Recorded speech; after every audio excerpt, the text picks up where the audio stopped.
நார்மலாக நாங்கள் ஒரு வெஹிக்கிள் ரிவ்யூ பண்ணும்போது அதுக்கு ஃபஸ்ட்டு ஒரு இன்ட்ரோ ரெடி பண்ணுவோம். இன்ட்ரோ ரெடி பண்ணுறப்ப இந்த வெஹிக்கிளுக்கு எடுத்தோம் அப்படின்னா இந்தோனேஷியா வரைக்கும் நாங்கள் போயிட்டு வர வேண்டியது இருக்குது. ஏன் அப்படின்னா 2004 இந்தோனேஷியாவில் வந்து டொயோட்டா கிஜாங் அப்படின்ற ஒரு நேமில் லான்ச் ஆனது. இந்தியா பொறுத்த வரைக்கும் 2005 வந்து இந்த வண்டி லான்ச் ஆகிருக்கு இனோவா அப்படின்ற நேமில். யோசிச்சு பாருங்கன்னா, இப்போ இருக்க வண்டிலாம் இன்க்ரீஸு, சைடில் பார்த்தோன்னா எக்ஸ்ட்ரா பேடிங்ஸு, மேலே சன்ரூஃபு, அப்படி இப்படின்னு நிறையா கொண்டு வந்தாலும் இன்னும் இந்த இனோவாவோட சேலை வந்து டொயோட்டாவில் மாஸ் பண்ணிகிட்டு இருக்காங்க அப்படின்னு தான் சொல்லணும். இன்றைக்கி நம்ம பார்க்க போகிற வண்டி பார்த்திங்க அப்படின்னா இனோவாவோட கிறிஸ்டா.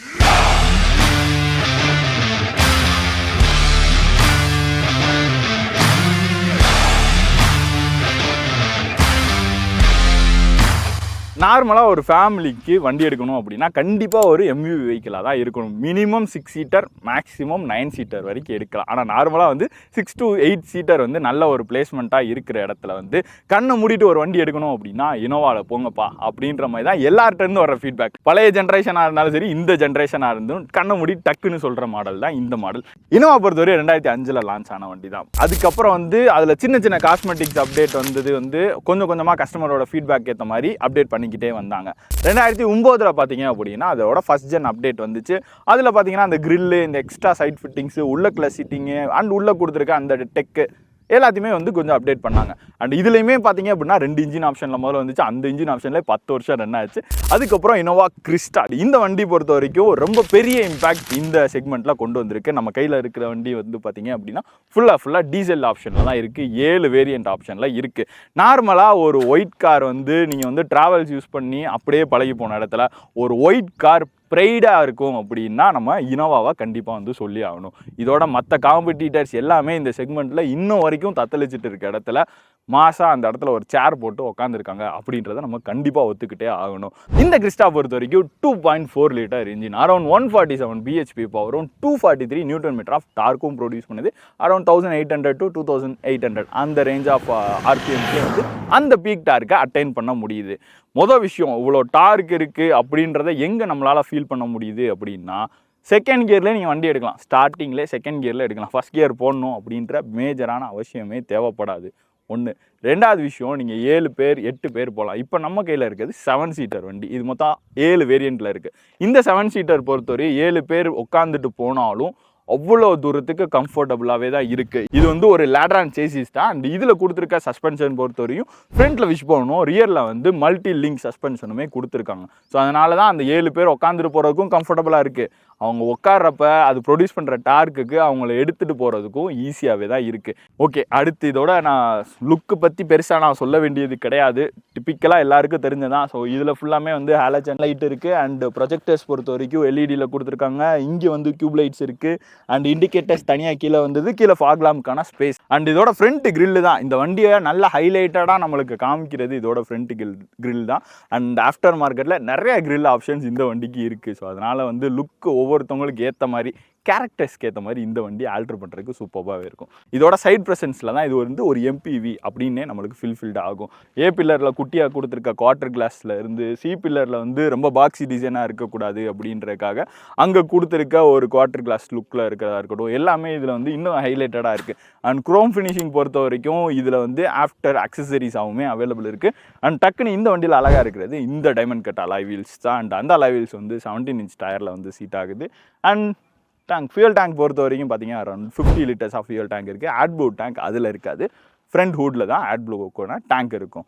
அண்ட் இதோட ரியர் ப்ரெசன்ட் டிப்பிக்கலாக இருக்கிறது தான், பெரிய சேஞ்சஸ் இல்லை. சென்சார்ஸ் வந்துருது. கேமராஸ் இந்த வண்டியில் ப்ரொவைட் பண்ணியிருக்காங்க. அண்ட் பேஸ் மாடலில் வந்து கேமரா இருக்காது. அண்ட் அடுத்து இதோட இன்டீரியர்ஸுக்கு அண்ட் என்னோட டிரைவிங் எக்ஸ்பீரியன்ஸ் இந்த வண்டியில் எப்படி இருக்குது அப்படின்னு வாங்க போய் பார்க்கலாம். இந்த வண்டியை இன்னொரு முக்கியமான விஷயத்துக்கு வந்து எனக்கு பிடிக்கும். இந்த வண்டியை ஸ்டார்ட் பண்ணுறேன். ஸ்டார்ட் ஆகும்போது இந்த கியர் ஸ்டிக் ஒரு ஆட்டம் போடு பாருங்க. அது ஆஃப் பண்ணுறப்பே அதே ஒரு ஆட்டத்தோடு நிற்கும். இது வந்து எல்லா ஒரு டீசல் லவர்ஸுக்குமே பிடிச்சது. ஏன் அப்படின்னா டீசல் வெஹிக்கிளோட அந்த சவுண்ட் வந்து நிறையா பேருக்கு பிடிக்கும். எனக்கு ரொம்ப ரொம்ப ரொம்ப ரொம்ப ரொம்ப பிடிக்கும், அந்த மாதிரியே சொல்லணும். அண்ட் இன்டீரியர் வந்த உடனே அப்படின்னா ஒரு ப்ரீமியம்னஸ் நம்மளால் கண்டிப்பாக ஃபீல் பண்ண முடியுது. பிளாஸ்டிக், ஹார்ட் பிளாஸ்டிக்காக இருந்தாலும் லுக் சூப்பராக இருக்குது.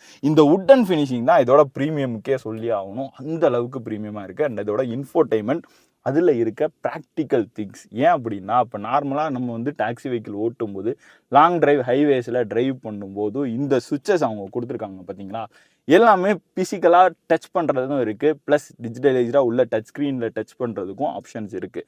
ஸோ எல்லா இண்டிவிஜுவலும் ஹோம் ஸ்க்ரீனு, இன்ஃபோ, ப்ளஸ் வந்து audio system, menu, track, phone, இந்த எல்லாத்தையுமே வந்து இண்டிவிஜுவலாக டச் பண்ணுற மாதிரி இந்த இன்ஃபோடைன்மெண்ட் அவ்வளோ அழகாக இருக்குது. எனக்கு இது வரைக்கும் இருக்கிறதுலே ரொம்ப ப்ராக்டிக்கலாக இந்த வண்டி பிடிக்கும். ஏன்னா இந்த மாதிரி இன்ஃபோடைன்மெண்ட்ஸ் தான் எனக்கு ரொம்ப பிடிச்சது. அப்படியே கீழே வந்து ஏசி, அண்ட் இது வந்து ஒரு சென்ட்ரலைஸ் ஏசி, ஸோ ரியரில் தனியாக ஏசி இருக்கும். ஸோ அவங்க எல்லாத்துக்குமே வந்து ஏசி கூலிங் சூப்பராகவே தான் இருக்குது. இப்போ வீடியோ பேசுகிறனால ஏசி ஆஃப் பண்ணுறதுனால கொஞ்சம் வேர்வையாக இருக்குது, மற்றபடி கூலிங் வந்து ரொம்ப பீக்கில் தான் இருக்குது.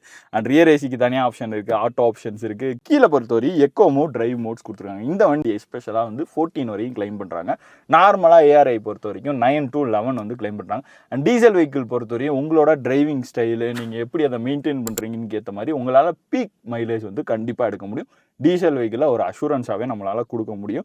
அண்ட் ஏர்பேக், பேசஞ்சர் ஏர்பேக்கான சுவிச்சஸ் இருக்குது. அண்ட் ட்ராக்ஷன் கண்ட்ரோல் இருக்கனால அது ஆன் ஆஃப் சுவிட்ச் இருக்குது.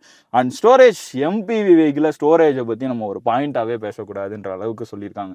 ஏன் அப்படின்னா ஃப்ரண்ட்டில் ஸ்டோரேஜ் வந்துடுது, 2 க்ளவ் பாக்ஸ் வந்துடுது.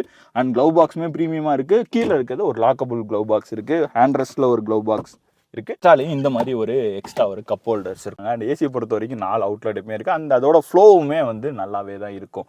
அண்ட் எல்லாத்துக்கு மேலே ஏன் ஸ்டேரிங் கடைசி வரனா, இந்த ஸ்டேரிங்லையுமே அவ்வளோ ப்ரீமியம் கொடுத்துருப்பாங்க. யாருக்கெல்லாம் இனோவோட பழைய ஸ்டேரிங் பிடிக்கும், ஏன்னா அதில் வந்து இப்படி ஒரு கர்வில் வந்து பட்டன்ஸ் எல்லாமே கொடுத்துருப்பாங்க, ஸ்டேரிங் மவுண்டட் பட்டன்ஸ். அது வந்து லுக் சூப்பராகவே இருக்கும். அண்ட் இந்த ஸ்டேரிங் நல்லா தான் இருக்குது, டிப்பிக்கலாக ஆன் ட்ரெண்டில் இருக்கிற மாதிரி இருக்கும். அண்ட் இதில் கொடுத்துருக்க மவுண்ட்ஸுமே நம்மளுக்கு டிரைவிங் அப்போ கண்ட்ரோலபுளாக இருக்குது. இன்னொரு விஷயம் என்ன அப்படின்னா, இது முழுக்க வந்து என்னையை பொறுத்தவரையும் ஒரு டிரைவர் சென்ட்ரிக்காக இருக்கும். உள்ள இண்டிவிஜுவலாக வந்து கேப்டன் சீட்ஸ் இருந்தாலுமே இது டிரைவர் சீட்டுக்கு பார்த்தீங்க அப்படின்னா மோர் இம்பார்ட்டன்ஸ் இந்த வண்டியில் இருக்குது. இந்த வண்டி பொறுத்தவரையும் ஒரு 500 கிலோமீட்டர்ஸ் வந்து நிப்பாட்டாமல் டிரைவ் பண்ணியிருக்கோம். அப்போ வந்து எனக்கு இது டிரைவிங் வைஸ் பார்த்தோம் அப்படின்னா ரொம்ப கம்ஃபர்டபுளாகவே தான் இருந்தது. அண்டு இப்போ இருக்கிற ட்ரெண்டில் இருக்கிற மாதிரி ஸ்டேரிங் வந்து வெயிட் இல்லாமலாம் இருக்காது. இந்த ஸ்டேரிங் வந்து செம்ம வெயிட்டாக இருக்கும். டிரைவ் அப்பயுமே சரி, இன்னும் ஸ்பீட்ஸ் நீங்கள் பில் பண்ண வந்து இது வந்து இன்னும் வெயிட்டாக தான் இருக்கும். அண்ட் அதுக்கேற்ற மாதிரி வந்து கம்ஃபர்டபுள், அதாவது ஒரு கான்ஃபிடென்ட்டான டிரைவ் வந்து இது கண்டிப்பாக கொடுக்கும். அண்ட் இதோட இன்ஸ்ட்ருமெண்ட் கிளஸ்டரில் ரொம்பலாம் இல்லை. இங்கிட்ட ஒரு ரோடோமீட்டர், இங்கிட்ட ஒரு டாக்கோமீட்டர், சென்டரில் வந்து ஒரு குட்டி எம்ஐடி, அதில் நம்மளுக்கு தேவைப்படுற எல்லா டீட்டெயில்ஸுமே கொடுத்துருக்காங்க. ரொம்ப சிம்பிளாக க்ளீனாக இருக்க இன்ஸ்ட்ருமெண்ட் கிளஸ்டர். அப்படியே ரைட் சைடில் வந்து நம்மளுக்கு ஸ்டார்ட் ஸ்டாப் சுவிட்ச் வந்துடுது. அண்ட் டிபிஎஃப் சுவிட்ச் வந்துடுது. அண்ட் மேலே பொறுத்த வரைக்கும் டிப்பிக்கலாக வந்து சன்கிளாஸு, சன் லைட்ஸு, இது எல்லாமே ஹாலஜன் டைப் அந்த தான் இருக்குது. அண்ட் ஒரு நல்ல விஷயம் என்னென்னா இதில் சன்ரூஃப் இல்லை. ஏன்னா சன்ரூஃப் வந்து எனக்கு பர்சனலாகவே பிடிக்காது. இந்த வண்டி பொறுத்தவரையும் சன்ரூஃப் இல்லை. பட் சென்ட்ரலைஸ்டாக பின்னாடி ரியரில் இருக்கிறவங்க முதற்கொண்டு எல்லாத்துக்குமே ஏசி வந்து கூலிங் சூப்பராக இருக்குது. இண்டிவிஜுவலாக எல்லாத்துக்குமே தனித்தனி சீட் பெல்ட்ஸ் வந்துடுது. இதில் ஏபிஎஸ் ப்ளஸ் இபிடி அந்த சேஃப்டி ஃபீச்சர்ஸ் எல்லாமே வந்து இந்த வண்டியில் வந்துடுது. அண்ட் இதோட கேப்டன் சீட்டாக இருக்கட்டும், ரியர் சீட், அதாவது 3rd row சீட்டு, டிப்பிக்கலாக இப்போ ஒரு 7 சீட்டர் 8 சீட்டர் அப்படின்னு வந்துருச்சு. ஒரு 6 சீட்டர்னா கூட பின்னாடி இருக்க 3rd row வந்து அவ்வளோ தூரத்துக்கு யாரும் பார்க்க மாட்டாங்க. 5 சீட்டர் ப்ளஸ் 2 சீட்டர் அப்படின்ற மாதிரி தான் ஒரு கணக்கில் வந்து எல்லாருமே வண்டி மேனுஃபேக்சரிங் பண்ணுற டைமில் வந்து இவங்க வந்து இண்டிவிஜுவலாக அப்போ ஸ்டார்ட் பண்ணி இப்போ வரைக்கும் 3rd rowக்குமே இம்பார்ட்டன்ஸ் கொடுத்துருக்காங்க. நாங்கள் 3 பேர் வரையும் உட்காந்தோம். நாங்கள் ஆல்ரெடி நல்லா கொஞ்சம் பெருசாக இருக்கிற அடல்ட்ஸ் தான். ஸோ எங்களுக்கு வந்து நல்லா வந்து ஷோல்டர் எல்லாமே வந்து உரசுது. ஆனால் அதுலேயுமே ஒரு அரௌண்டு 100 கிலோமீட்டர்ஸ் வரையும் எங்களால் போக முடியும். அந்த அளவுக்கு ஒரு கம்ஃபர்ட் இருந்துச்சு. பட் ரியரில் அண்டர் டை சப்போர்ட் இல்லை. பட் அதை தவிர எல்லா இடத்துலையும் அண்டர் டை சப்போர்ட்டாக இருக்கட்டும், லெக் ரூமாக இருக்கட்டும், ஹெட் ரூமாக இருக்கட்டும், இது எல்லாமே வந்து கம்ஃபர்டபுளாகவே தான் இருக்குது. அடுத்து டிரைவிங். அந்த டிரைவிங் அப்படின்னு எக்கச்சக்க வாட்டி நீங்கள் இண்டிவிஜுவலாக எல்லாருமே கண்டிப்பாக லைஃப்பில் ஒரு தடவையாச்சும் இந்த வண்டியில் போயிருந்திருப்போம். அதனால் எல்லாருக்கும் இண்டிவிஜுவலாக நிறையா ஸ்டோரி இருக்கும். சப்போஸ் உங்களுக்கு இனோவாவில் போனால் ஏதாச்சும் ஒரு பியூட்டிஃபுல்லான ஸ்டோரிஸ் இருந்துச்சு அப்படின்னா அதை நீங்கள் கமெண்ட் செக்ஷனில் சொல்லுங்கள். நான் டிரைவ் பண்ணும்போது எனக்கு வந்து பிரேக்ஸ் யூஸ் பண்ணுறதுக்கு கம்ஃபர்ட், ஃப்ரண்ட்டில் டிஸ்க் ரியரில் ட்ரம் தான். பட் இன்னுமே வந்து ஆல் டிஸ்க் பிரேக்ஸ் கொடுத்தா இன்னும் நல்லா தான் இருக்கும் கண்டிப்பாகவே. அண்ட் க்ரூஸ் கண்ட்ரோல் டிரைவ் பண்ணுறப்ப ஈஸியாக இருக்குது. ஏன்னா அது ஸ்டேரிங் கீழே ரைட்டில் கொடுத்துருப்பாங்க. ஸோ கம்ஃபர்டபுளாக டிரைவ் பண்ணுறப்ப யூஸ் பண்ணுறதுக்கு ஈஸியாக இருக்கும். நான் சொன்னேன் டிரைவர் சென்ட்ரிக்காக இருக்கும் அப்படின்ட்டு. இந்த சின்ன விஷயம் தான் வந்து ரொம்ப ஹைலைட்டடான இருக்கிற விஷயம். ஸ்டேரிங் வந்து கண்டிப்பாக ஸ்டார்டிங் நான் ஆரம்பித்ததுலேருந்து திருப்புறப்பே இருந்து எல்லா இடத்துலையுமே பார்த்தீங்க அப்படின்னா ஸ்டேரிங்கோட வெயிட்டாக தான் இருக்கும் இந்த வண்டி ஃபுல்லாமே. அண்ட் இன்னும் ஸ்பீட்ஸ் அதிகப்படுத்த என்ன ஆகுது அப்படின்னா இன்னும் ஸ்பீட்ஸ் அதிகமாக இருக்குது. ஒரு சைடு வந்து இது கண்டிப்பாக வந்து ரொம்ப கம்ஃபர்டபுளாகவே இருக்கும் நம்மளுக்கு ஒரு கான்ஃபிடென்ட்டாக. இன்னொரு சைடு லைட்டாக வந்து நல்லா ஜிம்முக்கு போய் ஒர்க் அவுட் பண்ண மாதிரி வந்து 4 arms ஃபுல்லாக டக்குன்னு போட்டுற அளவுக்கு இருக்கும் ஸ்டேரிங். அந்தளவுக்கு ஹார்டாக இருக்கும் அப்படின்னு சொல்கிறேன். ஆனால் ஓட்டுறதுக்கு உண்மையிலே ஃபீல் குட்டாக எண்ட் ஆஃப் தி டே வந்து இந்த வண்டி கண்டிப்பாக இருக்கும். அண்ட் உட்காந்துருந்து நம்ம விஷுவலாக ஃப்ரண்ட்டில் பார்க்குறதுக்கு ஜட்ஜ் பண்ணுறதுக்கு ஈஸியாகவே தான் இருக்கும். 176 mm கிரவுண்ட் கிளியரன்ஸ் இருக்குது. ஸோ அதனால் வண்டி நல்ல அப்ரைட் பொசிஷனில் தான் இருக்கும். அண்ட் நம்மளுக்கு பார்க்கும்போது இந்த கிறிஸ்டா பொறுத்த வரைக்கும் ஒரு எஸ்யூவி டைப்பில் இல்லைனாலும் இதோட ஹைப்ரிட் வெர்ஷன் வந்து லுக் வைஸ் ஒரு எஸ்யூவி டைப்பாக தான் இருக்கும், ஒரு எம்பிவி வெஹிக்கிளாக இருந்தாலும். அண்ட் சீட்ஸ் கம்ஃபர்ட் சொல்லவே வேண்டாம், எல்லா சீட்ஸுமே ரொம்ப கம்ஃபர்டபுளாக இருக்குது. தேர்ட் ரோ சீட்ஸ் லாங் டிரைவில் அன்ஈஸியாக பெரிய அடல்ட்ஸுக்கு இருந்தாலும் சின்ன பசங்க உட்காந்துட்டு போகிறதுக்கு ரொம்பவே கம்ஃபர்டபுளாக இருக்கும். எல்லா சீட்ஸுக்கும் இண்டிவிஜுவலாக ஹெட்ரெஸ்ட் வந்துடுது, சீட் பெல்ட்ஸ் ப்ரொவைட் பண்ணிடுறாங்க.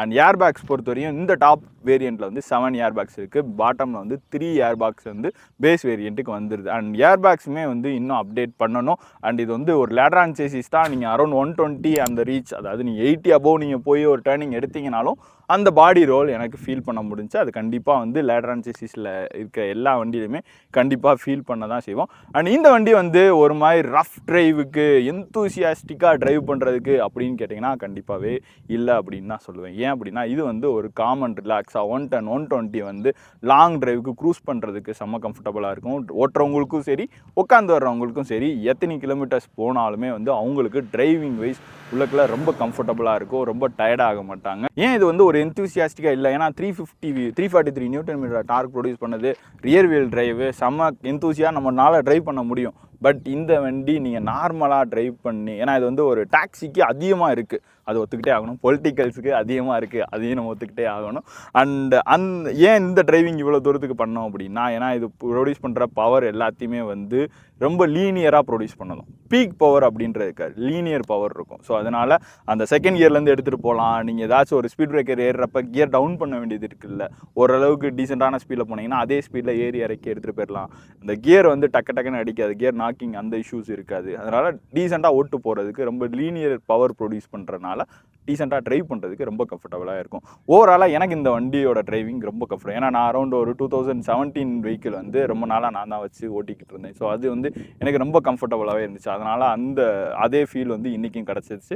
இந்த வண்டியை பற்றின என்னோட தாட்ஸை வந்து இந்த வீடியோவில் நீங்கள் பார்த்துருக்கலாம். உங்களுக்கு இண்டிவிஜுவலாக இதோட மெமரிஸ் நிறையா இருக்கும். ஏன்னா இந்த அளவுக்கு விண்டேஜான ரிலேபிளான ஒரு 10 லட்சம் கிலோமீட்டர்ஸ் ஓடுற வண்டி. ஸோ எல்லோரும் ஒவ்வொருத்தவங்க ஒவ்வொரு மாதிரி எக்ஸ்பீரியன்ஸ் பண்ணியிருப்பீங்க.